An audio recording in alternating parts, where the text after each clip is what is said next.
I had no idea. I thought I would return to Japantown, San Francisco, where I was born, but um, that never happened, and to this day, I've never been back home.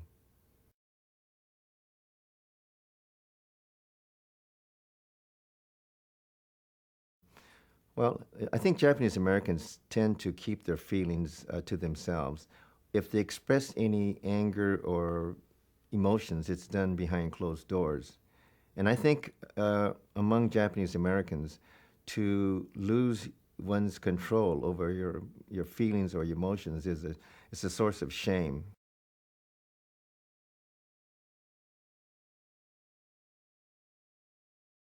Well, there's a word shikatakanai, which means it can't be helped, or another phrase which says gama shinasai. Gama means to endure, so the phrase means to endure, and to endure without criticism, without emotion, without showing shame or causing any shame to be brought among yourself was a very heavy, strong, it was a strong um, rule of thumb. Well, it was a strong rule amongst ourselves to maintain our feelings and to keep them to ourselves because um, I think the outward display of any emotion was considered shameful.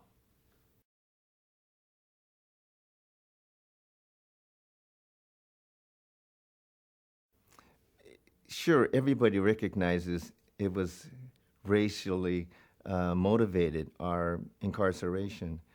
The problem I think that most Japanese Americans face today that went through that experience is one of uh, being feeling inferior by being Japanese. We were there was nothing about us that was positive at the time.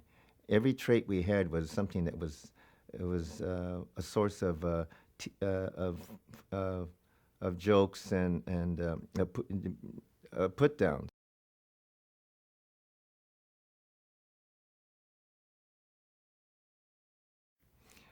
Of course, they let us know it every day. You know, when we were called dirty Japs, we were made fun of. None of the girls looked at us as equals. The boys didn't look at us as equals. We were the source of jokes, ridicule, and how does that affect anybody's self-esteem? You said you never got to go to dances? We were never invited to any social events. We were just kind of pushed aside as if we didn't exist socially. Academically and physically, we could compete, but when it came to social issues, we were left behind and not considered as valued, people.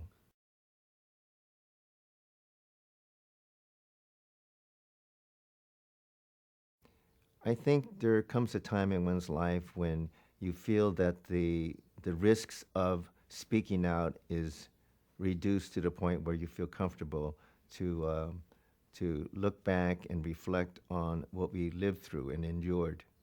And I think now people are doing that. It's almost fashionable to be able to look at the skeletons and examine them, and it's almost a way of reevaluating your life from a positive point of view, and to kind of maybe find some closure on this self